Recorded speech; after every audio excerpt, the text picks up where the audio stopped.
Empieza. Bueno, muy buenas tardes para todos. El motivo de nuestro encuentro el día de hoy es para entrar a hablar un poquitín sobre la filosofía moderna, donde hemos quedado. Ya en clase hemos estudiado algo sobre lo que es la filosofía racionalista.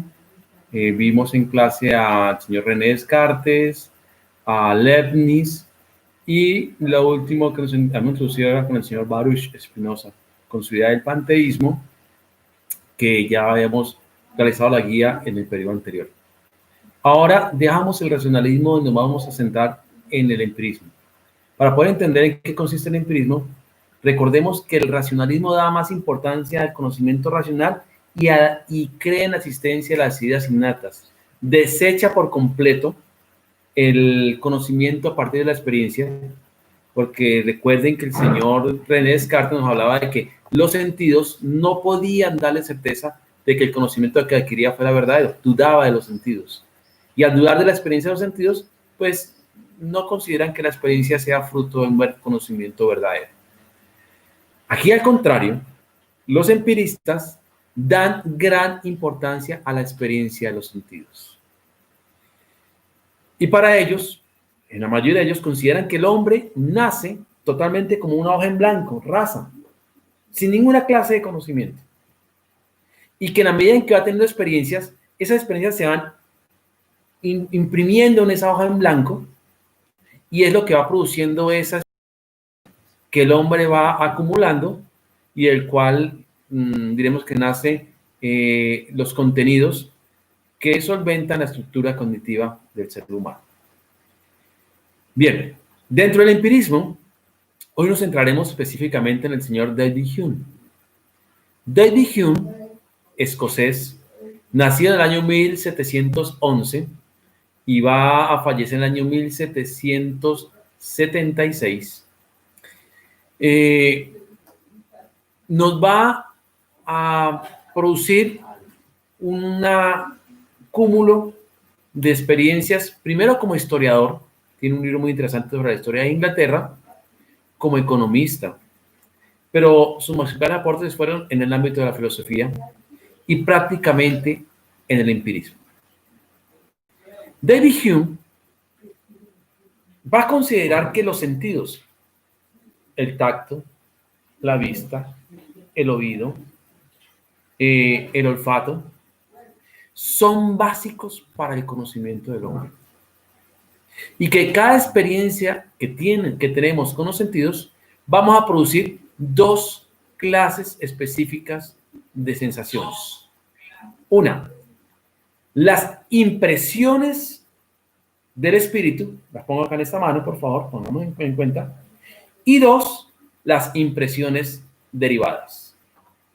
Esas impresiones del espíritu, él va a dividir esas percepciones del espíritu, percepciones del espíritu y percepciones derivadas. Esas percepciones del espíritu, él las va a ir en dos más. Saquemos dos hojitas acá, tratemos de hacerlo de la mente. No tenemos un tablero que nos colabore, pero busquemos así. Sacamos dos líneas de acá. Una llamará impresiones directas y la otra llamará impresiones de la reflexión. Las impresiones directas es lo que van a producir cada uno de los sentidos cuando tengo contacto con objeto. Ejemplo, supongamos que este celular es un cuadro de hielo. Si yo pongo la mano sobre el hielo, esa sensación va a producir en mi mente una impresión. Y es directa, ¿por qué? Porque la tengo inmediatamente, el sentido entra en contacto con el objeto. Impresiones directas.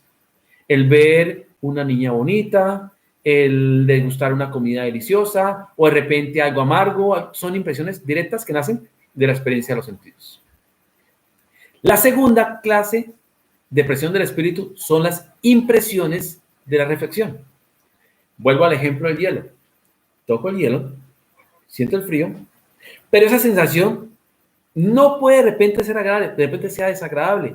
Y me produzca a mí una sensación como puede ser de rabia, o de tristeza, o de no sé, alguna. Entonces, esas impresiones que se producen en el interior del ser, que nacen de la reflexión, no son causada directamente por los sentidos, sino por la reflexión que hace internamente la sensación que tuvimos de la experiencia directa. Por ejemplo, las sensaciones de alegría.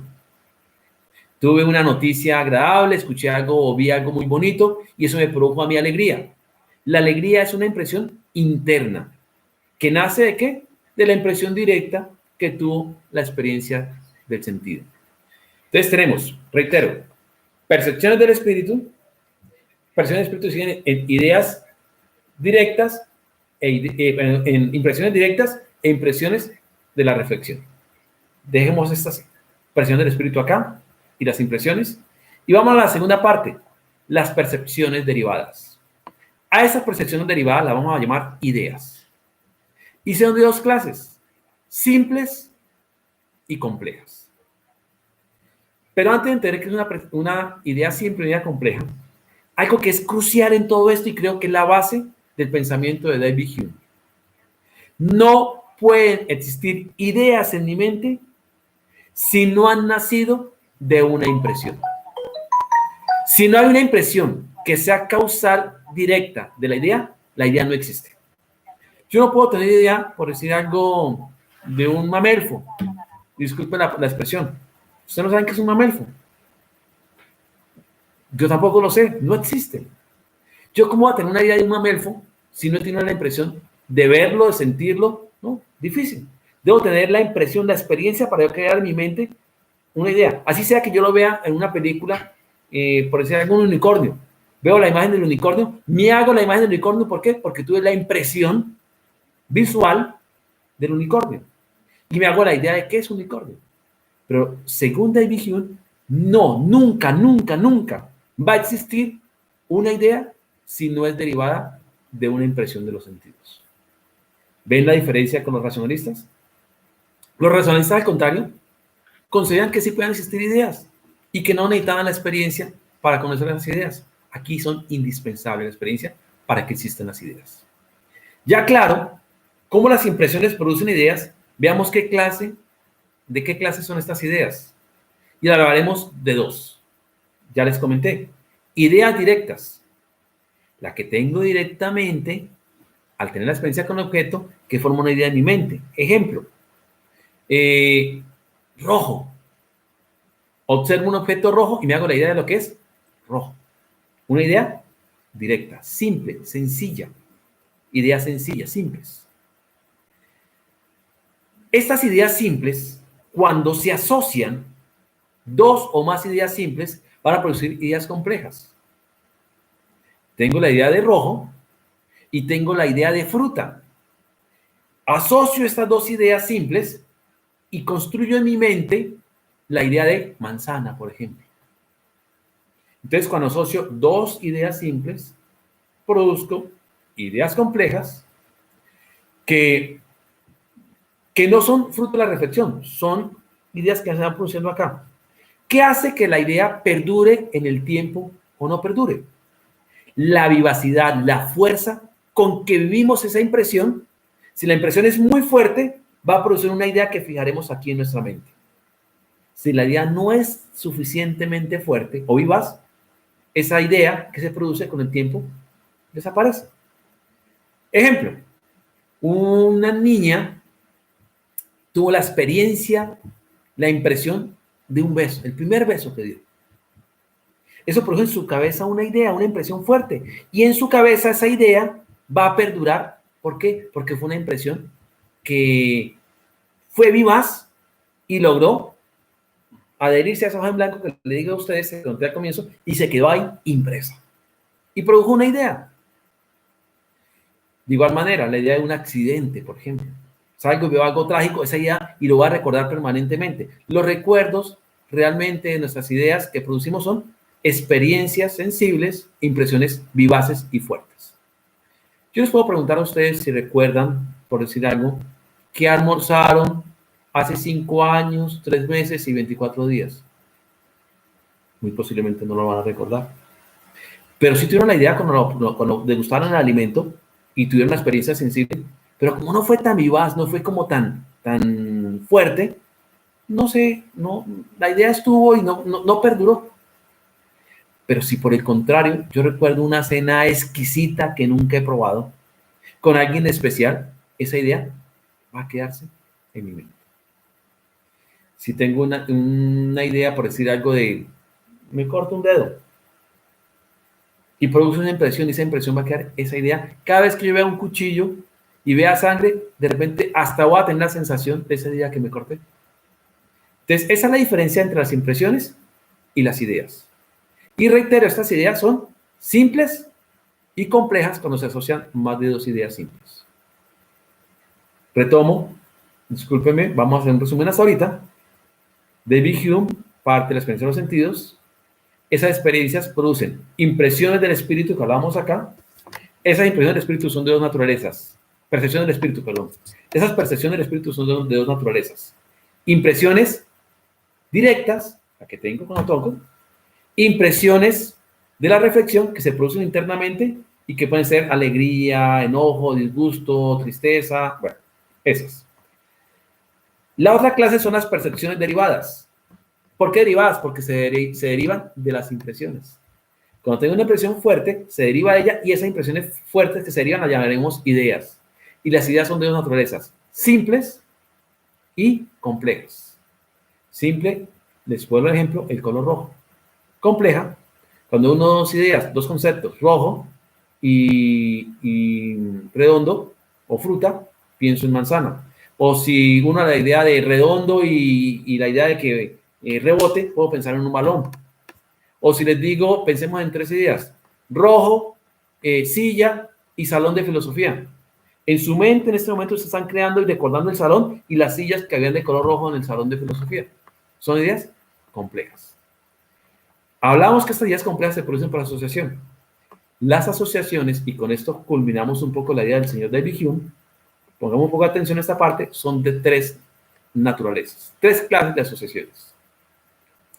Podemos asociar ideas simples por semejanza.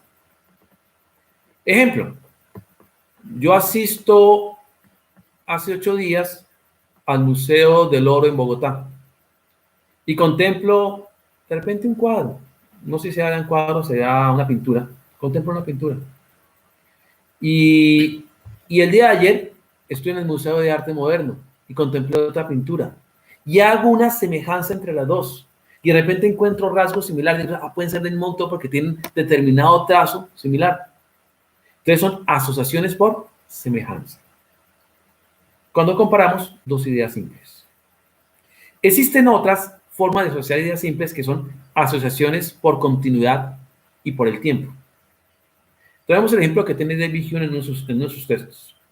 Él dice que si yo llego a un edificio de apartamentos, yo puedo, al conocer o tener la idea de uno de esos apartamentos, hacerme la idea de todos los demás departamentos que forman parte de ese edificio.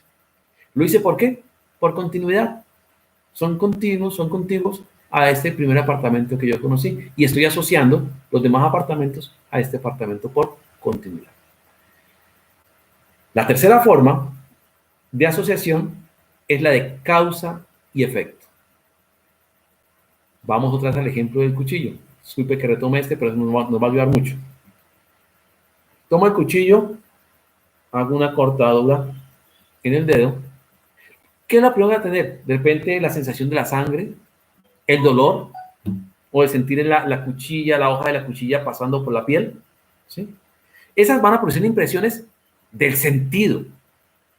Esas impresiones son muy fuertes. Queda una idea y esa idea la voy a asociar. Entonces, causa, el efecto. ¿La causa cuál es? Corté. ¿El efecto qué es? Que cada vez que yo recuerde esa cortada, voy a tener la sensación de dolor, de sangrado, o sea, asociación por causa-efecto. Entonces, asociaré que el cuchillo en cualquier parte del cuerpo, cuando pase sobre él, va a producir la misma sensación que tuve en el dedo. Asociación por causa y efecto. A grosso modo, esta es la teoría del conocimiento que tienen los empiristas y la he tomado a partir del señor David Hume. Hay otros filósofos empiristas, más que todo ingleses, el señor Thomas Hobbes y John Locke, de los cuales veremos posteriormente en clase, pero de ellos más que todo más centraré en su teoría política, que es muy interesante, cuando hablemos del pacto social, Y algo sobre esto de las impresiones también lo retomaremos con ellos. Pero por el momento, para el efecto de lo que estamos haciendo en este tiempo de aislamiento y de cuarentena, quedemos solamente con el señor David Hume. Sobre esto que hemos hablado en este video, basaré el trabajo que vamos a realizar por escrito, les enviaré un texto, guía, y las preguntas para desarrollar la guía que entregaremos será la segunda guía del periodo y posiblemente la última. No sé si alcancemos a hacer notas en este segundo periodo. Pero este video les sirve un poquito para ir resolviendo algunas inquietudes. Si las tienen o las presentan, por favor, me las comentan al correo o al WhatsApp y estemos pendientes cuando ya la guía se encuentre publicada. Un abrazo muy fuerte para todos ustedes. Recordemos, Hume, empirista. Sentidos, percepciones del espíritu, que nos producen impresiones directas e impresiones de la reflexión, y percepciones derivadas que se derivan de las impresiones y nos producen ideas simples, ideas complejas, que se asocian por semejanza, por contigüidad en el tiempo y por causa y efecto. Un abrazo muy grande para todos. Dios les acompañe.